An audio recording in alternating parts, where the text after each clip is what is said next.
Assalamualaikum warahmatullahi wabarakatuh. Halo Skensonians, masih bersama kami dalam podcast hari ini mengenal jurusan-jurusan di SMK Negeri 1 Banjarbaru. Dan hari ini giliran jurusan tekstil nih. Simak informasinya ya. Dan sebelum itu perkenalkan saya Elsa Padanegara dan rekan saya Julita Devi selaku host podcast hari ini. Dan di sini kita sudah kedatangan dua guru produktif dari jurusan tekstil. Silakan Bu memperkenalkan dirinya. Ya, Assalamualaikum warahmatullahi wabarakatuh. Pada anak-anakku semua, perkenalkan saya Ibu Esteriati, tapi sering dipanggil sama siswa-siswa SMK 1 itu Bianti. Dan kebetulan Bianti hari ini ditemani oleh Ibu Rini. Ya, kami adalah guru tekstil dari tahun lama banget. 94. Ya, 94 pertama kali. Kalau Ibu baru 2003 ya.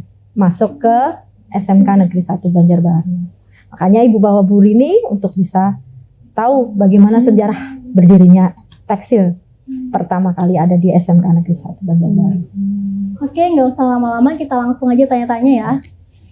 Ibu, mau sedikit tanya-tanya nih Bu. Ya. Mengapa jurusan Kria Tekstil ini masuk ke dalam SMK Negeri 1 Banjarbaru? Nah, kalau mengapa ada, karena Ibu 2003 kayaknya Bu Rini yang perlu menjelaskan.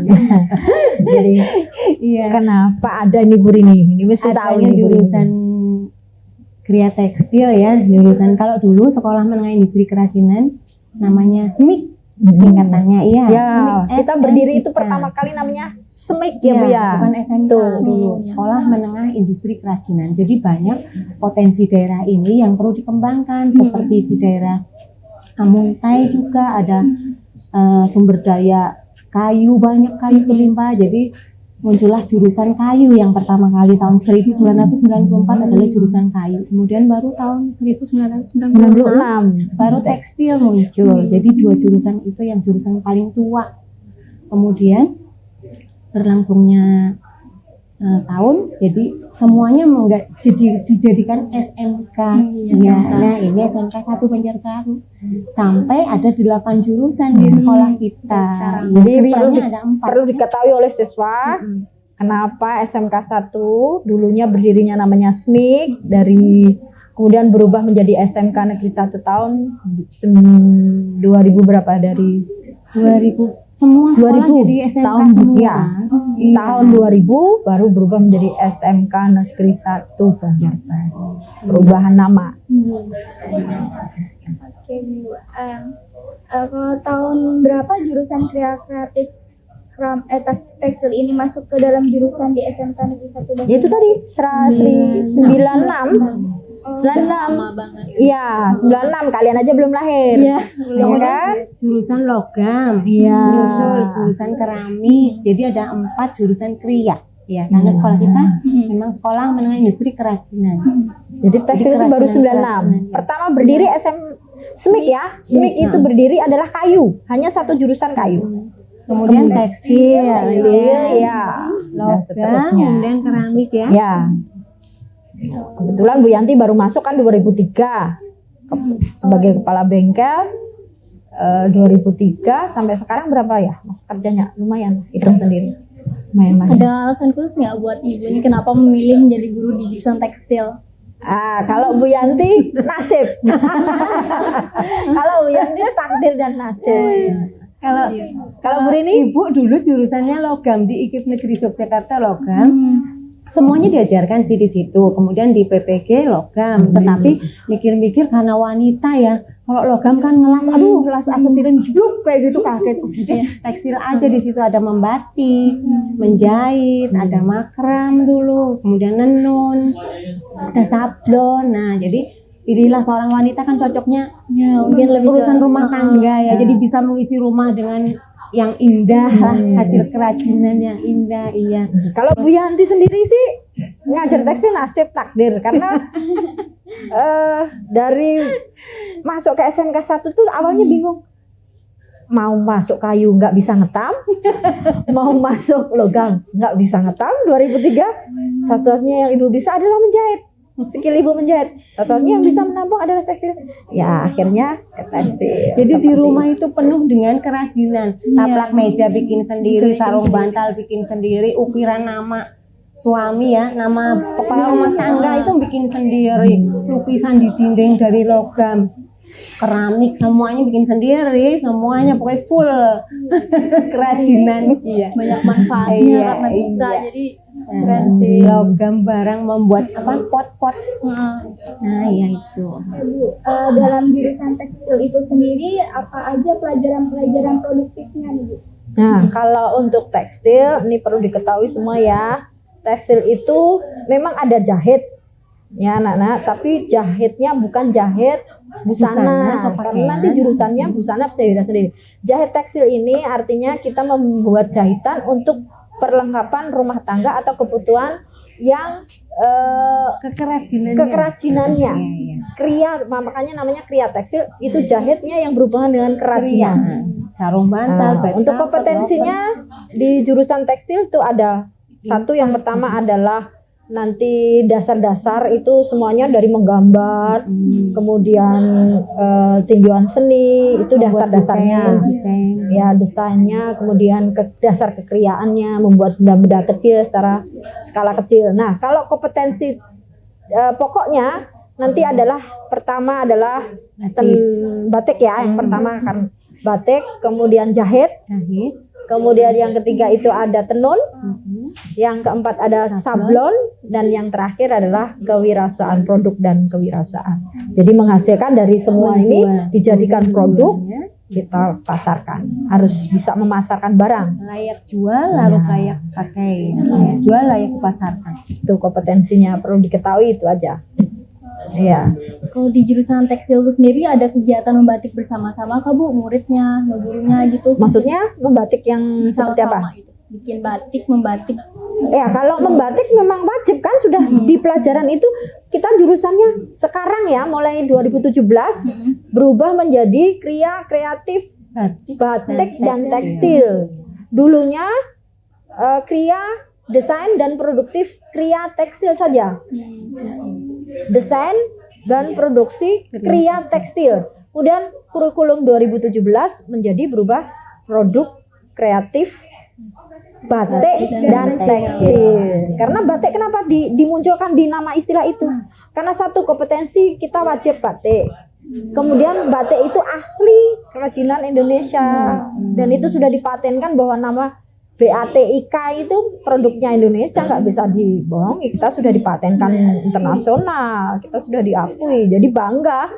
SMK 1 punya kria batik dan tekstil, harus bangga. Tidak kalah dengan di Jogja. Harus bangga. Iya, harus bangga ya. Anak-anak pun nanti yang masuk kria tekstil harus bangga. Harus bangga. Iya, kita melestarikan budaya Indonesia. internasional. Iya. Internasional, sudah internasional loh. Oke, Ibu, apakah ada prestasi-prestasi yang sudah diraih oleh jurusan tekstil itu sendiri, dan prestasi yang paling berkesan bagi ibu-ibu sekalian itu apa? Apa ya? Lomba keterampilan siswa. Nah, kalau tingkat nasional. Iya. Di Kebetulan Malang, di Malang ya. Dapat. Di Malang tahun Kemudian 2005, Pak Wawan ya. 2005. Kemudian di Jakarta. Di Jakarta itu 2000 berapa ya, Bu? Lupa Ibu. Bu Rini ya, kebetulan yang Ini dulu yang busuk ini. Kemudian yang terakhir 2016 itu juara kelima, harapan 5 itu berarti harapan 2 ya. Harapan 2 Harapan 2 juara 5. Iya. LKS tingkat nasional. karya-karyanya boleh dilihat di Itu kunjungi di bengkel prestasi tekstil. tertinggi dari Bengkel. siswa SMK. Ya, prestasi tertinggi tingkat nasional itu luar biasa. Kalau terpilih, kalian ini kalau terpilih misalkan mewakili jurusan masing-masing, SMK tingkat 1 nasional di Bali, di Jakarta. Iya. seneng itu. Kalau pengalaman ibu sendiri selama mengajar di SMK Negeri 1 Banjarbaru, khususnya jurusan tekstil, tahu Bu? Pengalaman yang berkesan? Iya. Semuanya berkesan. Semuanya berkesan. Kenakalannya, menghadapi kenakalan anak juga berkesan. Ramenya anak-anak berkesan. Tidak ada yang tidak berkesan. Cuma saking banyaknya kesan itu, jadi akhirnya namanya memori, saking banyaknya itu Seperti anak sendiri siswa iya, itu. mengingat itu. semuanya berkesan. Terutama kalau Menungguin anak prakerin ya, Iya. bisa membeli bisa belajar mungkin baju merah kuning hijau biru semua punya. berkesan. Kalau Produk paling tas segala. yang paling diingat adalah ketika kalau kita habis foto bersama, misalkan habis berkarya apa, kita foto-foto bersama, ya Dokumentasi. seperti itu, bikin dokumentasi itu ingat, wah anak ini tingkahnya begitu. Iya. Tapi kan kita mau menyebutkan satu persatu itu susah karena banyaknya yang harus kita ingat. Gitu. Kalau berkesan semua. Kemudian Susahnya. ketemu lagi sama guru SMK itu banyak sekali dari muridnya Ya. Ibu. Bu Intan, Bu Ena, juara 1 dulu. Ya, Bu Ena DKV nih. Ya. Kemudian Pak Junai, Pak Tamjid. Nah itu Pak Dayat, salah semua satu muridnya Ibu itu. kebanggaan kita ya. Berarti Iya. itu kesan yang Iya. membanggakan guru-guru Iya. tekstil. Artinya Terus kita ketemu di jalan bisa "Siapa, Bu?" meluluskan. Pak Polisi jadi ketua kelas dulu. Iya itu semuanya ketemu di mana-mana, anak Ibu juga sampai muridnya Ibu semua jadi ini. Iya. Ibu, apa bagian tersulit selama menjadi guru, apalagi dalam masa pandemi ini kan? Apa bagian Ya. tersulit? Guru ini bisa? ya. Ya IT karena Kendala IT kendala selama IT COVID ini kan pasti. anak-anak yang Keterbatasan. punya laptop, HP-nya error, nggak punya kuota. Nah, begitulah. Jadi harus remote. Kendalanya dan IT aja sih kalau kendala pembelajaran sebetulnya nggak bisa aja teratasi semuanya asal anaknya aktif ya, asal anaknya Rajin aktif belajar. ya, hasil aktif berkomunikasi itu saja kendalanya. Kalau lain nggak ada. Selama anak bisa turun ke sekolah, kesulitan pasti kami bantu. Kami bantu deh. Kalau Ibu sendiri berapa tahun sih Bu menunjang pendidikan di dunia tekstil gitu? Kuliah, waktu kan belajar di bagian Kebetulan tekstil. kalau kuliah ibu enggak ya, bukan jurusan tekstil ya ibu ya, bukan jurusan. Kalau ibu ini langsung kuliahnya di jurusan tekstil. Jadi semua kerajinan diajarkan di situ. Jadi ya lengkap. Kerajinan keramik, logam, kayu, tekstil semua lengkap. Ya. Itu penyebutan kalau di kuliah itu apa ya Bu? Jurusan apa? Seni rupa dan kerajinan. IKIP Negeri Yogyakarta. Iya. Bukan seni rupa murni, kan ada seni Iya. rupa murni. Kalau ini tambahan Kerajinannya. dan kerajinan. Berapa tahun kan? Dulu Ibu dari D3 kemudian melanjutkan di sini karena harus S1 di Kalimantan.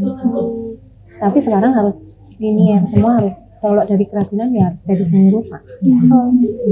Jadi istilahnya kalau sejarah SMK 1 kenapa ada batik, gurunya langsung didatangkan dari Jawa. Jadi semua guru kerajinan itu Iya. dari Yogyakarta, dari Solo ya isi. Jadi jangan kaget kalau ibu STSI, cerita nih, ya. Ibu Rini, ada Bu Sukini yang ngajar, ada berapa ya? 2 orang ya? Ji, Pak Enggak, no. Wawan. Ya. Yang asli pertama Pak kali Dwi. diangkat.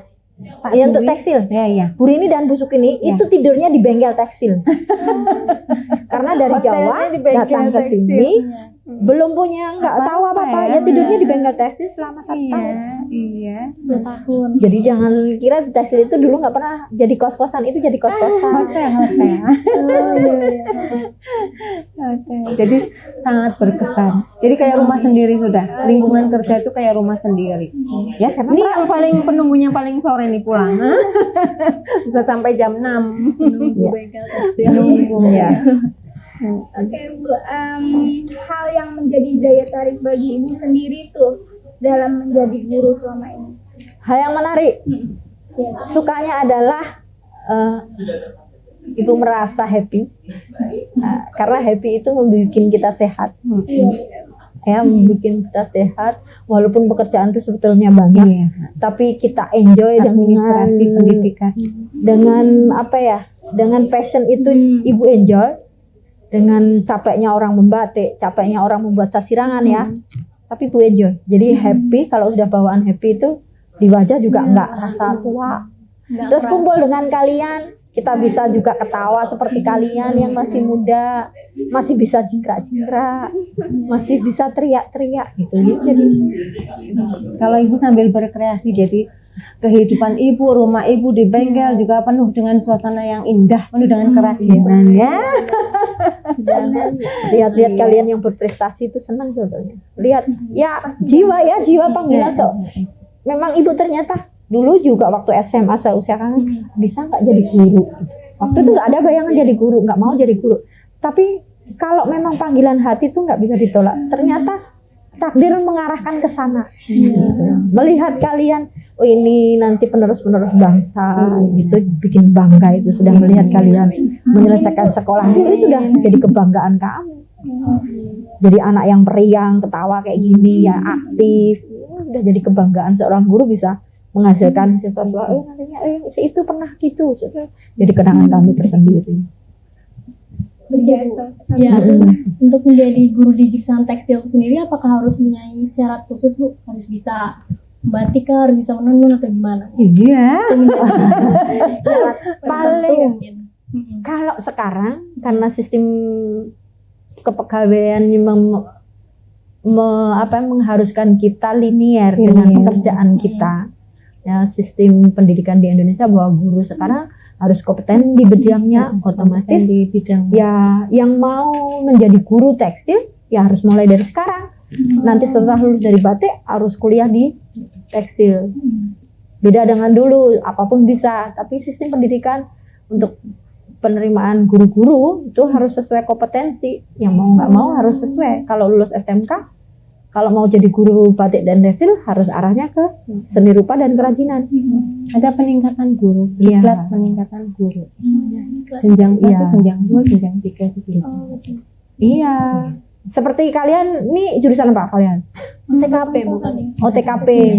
Suatu saat pengen jadi guru batik dan tekstil bisa, tapi harus kuliahnya cari yang arahnya ke sana. IKIP, iya, seni Lintas badan jurusan kreasi. gitu. Iya, nggak apa-apa. Asal yang penting kemampuan bisa diasah. Kemampuan, ya gambar itu bisa diasah. Asal ada kemauan, semuanya bisa diasah kok. Bu Yanti, jurusan apa? Tari. Tari. Iya. Bu Yanti jurusan tari. Tapi bisa menenun, bisa, Bisa batik ya. Bisa batik. jahit. bisa jahit. Bisa Semuanya MR segala, bisa di- maintenance repair, nulis. Bisa Hebat. semuanya. Sekarang tinggal kemauan kalian. Talenta ya, Bu. Iya. Nah, Lah kalian kan juga belum tahu talenta kalian seperti ini, kalian bisa jadi host walaupun OTKP tidak harus di depan komputer, tidak harus menulis menyusun ya kantor, berkas yang disusun surat menyurat, iya. nanti gali terus pasti akan ketemu.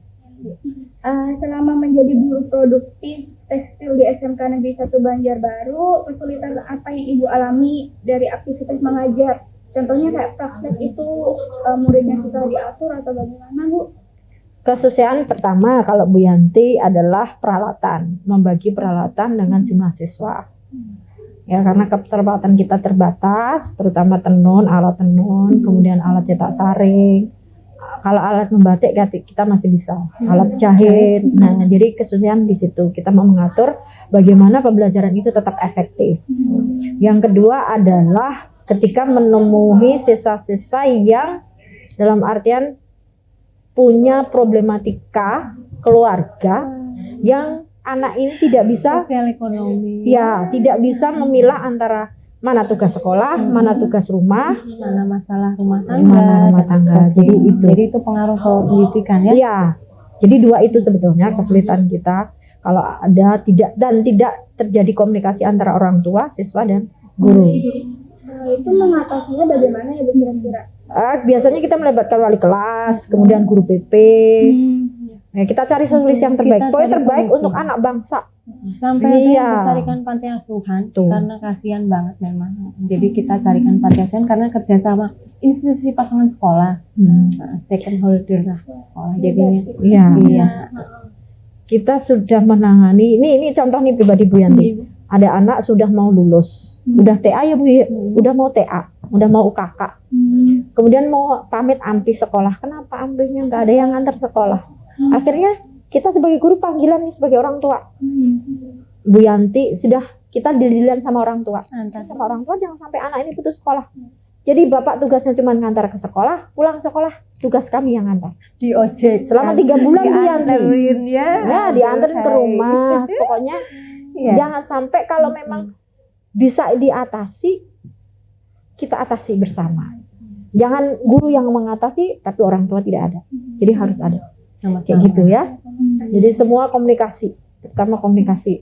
Tidak ada anak yang tidak bisa mengenyam sekolah. Semuanya bisa. Iya. Ya. Kita bantu Untuk supaya 9 sukses tahun. masa depan. Wajib sekolah 9 tahun itu tercapai. Harus tercapai. Baik Bu, untuk kompetensi kalian kreatif batik dan tekstil itu sendiri apakah cuma ada di SMK 1 Bu atau ada di beberapa sekolah yang lain? Di Kalsel. Ada. Cuma Iya, di Kalsel. satu-satunya. Kalau di SMK Kalsel 1 kita Banjarbaru. satu-satunya. Satu-satunya. Untuk kreatif tekstil. Luar biasa. Iya. Karena kenapa kreatif tekstil ya itu jadi acuan, kita punya kain sasirangan yang menjadi ikon Banjarmasin. Kemudian kita punya Batik ya. kerajinan air kuci yang tentang tekstil ya, kain air kuci dan sasirangan itu. Dua itu. Kenapa? Jadi alasan SMK 1 terutama waktu itu Semik berdiri di SMK 1. Kalian lahir tahun berapa? 2005. Tuh. Iya, muridnya Ibu sudah beranak cucu dan sekolah di sini. Iya. Ibu sudah di sini, kalian belum lahir. Ibu sendiri ada tips nggak untuk siswa-siswi yang mungkin supaya belajarnya enjoy itu gimana? Ibu ada tipsnya nggak? Tips belajar enjoy. Iya benar. Biar nggak ngerasa Iya. kesulitan gitu. Apa ya? Kalau ibu sebaiknya berani berkomunikasi dengan guru. Kita Intinya memberi tips. contoh yang Berani baik. Iya. komunikasi dengan guru. Dan kita Seperti memberi contoh yang kalian kalau tidak bisa berkomunikasi dengan orang tua, otomatis kalian mau menyampaikan sesuatu juga susah. Sama, kalau kalian tidak membangun komunikasi dengan guru untuk mencari masalah, mencari informasi itu juga akan mencari kesulitan. Jadi intinya adalah satu, komunikasi, berani dari sejak sekarang. Komunikasi itu, makanya ilmu komunikasi itu luar biasa. Ya. Mungkin ada beberapa siswa yang cuma diem aja, Iya. gitu. Mungkin nggak mau membuka diri, jadi kesusahan juga mungkin buat belajar. Gitu. Nah itu cara mengatasinya gimana? Murid diam. Iya, Kalau yang murid diam. aja gitu, introvert gitu bener-bener. Nah, kita ajak komunikasi. Kenapa kok diam Iya. aja kayak gitu? kalau kita guru-guru yang ini pasti diajak, kamu kok diem kenapa? Mm-mm. Tapi ya itu tadi, komunikasi itu kan tidak searah bisa dengan temannya. Kalau si temannya tahu bahwa anak ini diem, diajak. Inilah fungsinya setia kawan atau pertemanan yang saling solid lah. menguntungkan. Satu gitu. kelas tuh harus seperti keluarga. Jadi Bu paling benci kalau di kelas ada pembulian, ada gap Iya. gitu ya. Jangan, nggak boleh ya. Nggak boleh. kita adalah keluarga sampai lulus, nah kayak gitu biasanya Ibu menasehatinya. Sampai Terus setelah lulus. iya, Iya. menciptakan suasana yang nyaman. Tapi kalau ini bedanya anak SMK dengan SMA ya. Kalau SMK itu komunikasi antara guru dan siswa itu lebih dekat karena kita bisa bergaul Mengajari ya. face to face. Oh. Karena pekerjaan kita yang mana nggak bisa, kita bisa face to face. Jadi itu salah satu alternatif untuk kita bisa belajar Komunikasi mengenal lebih guru. dekat. Beda kalau SMA klasika. Makanya kalau dilihat anak SMA, SMK itu kok akrab banget sama guru ya karena Iya, kita setiap hari bisa duduk bersanding, Iya, ngobrol ketemu bersanding. aja sampai Ibu di mana-mana itu, di hotel, Karena di mall sampai dikejar. kalau sudah masuk bengkel atau kalian masuk bengkel atau lab ya, namanya bengkel atau lab itu tidak ada jarak antara guru dan siswa. Tidak ada jarak. Beda kalau di kelas kan jaraknya kalian di depan, guru di sini. Tapi kalau sudah di lab, kadang kalau kita kekurangan meja, kekurangan tempat untuk melesot di bawah. Lesehan baru. Lebih Iya. efektif lah belajarnya. Iya. Kalau di bengkel itu misalkan 25 anak, satu lembar kain itu memolah satu lembar kain. Nggak mungkin toh meja ini dipakai untuk orang dua. Maksimal orang dua lah ini. Lah yang lain mana? Lesot. Gurunya ya ikut lesot kalau ngajarin lesot. Nah, ini jadi tidak ada jarak. Jadi itu harusnya kalian lebih bisa komunikatif dengan guru. Baik, terima kasih banyak Ibu. Iya. Sama-sama. Terima kasih Mudah-mudahan kembali. kalian jadi siswa-siswa kami yang sukses Pokoknya ini. mudah-mudahan Kelak sukses kemudian selalu. hari. Ya. Oke Bu, Mungkin kesan-pesannya Bu buat murid yang ada di rumah. Oh ya, pesan untuk siswa baru nantinya sayangi, enjoy dengan jurusan yang sudah kamu pilih. Jangan pernah merasa rendah diri merasa nanti aku jadi apa. Semuanya tergantung diri pribadi. Saat ini yang kalian pelajari itu yang dipelajari. Masa depan tetap dipikirkan langkah ke depannya. Tapi jangan sia-siakan yang hari ini, karena hari esok pasti akan menanti. Ya, selalu semangat mengerjakan tugas, bekerja dengan sungguh-sungguh, Ibu doakan sukses. Amin. Tuhan memberkati. Amin. Ya. Makasih banyak. Semangat ya anak-anakku ya. Iya Bu, siap Bu. Nah, Skansonias bagaimana jadi makin paham dan mengerti kan informasi yang diberikan guru-guru kita tadi. Hal ini juga membantu kalian yang belum mengerti mengenai tekstil jadi lebih Ya, lebih mengerti. tahu banyak informasi yang kita dapatkan di podcast kita hari ini. Ambil ilmu dan pelajarnya ya. Terima kasih sudah menonton podcast kami hari ini. Dan jangan lupa subscribe, like, komen, dan share video kita sebanyak-banyaknya ya. Ya, terima Untuk kasih. perjumpaan kami kali ini kami mengucapkan Assalamualaikum warahmatullahi wabarakatuh. Ya, terima kasih.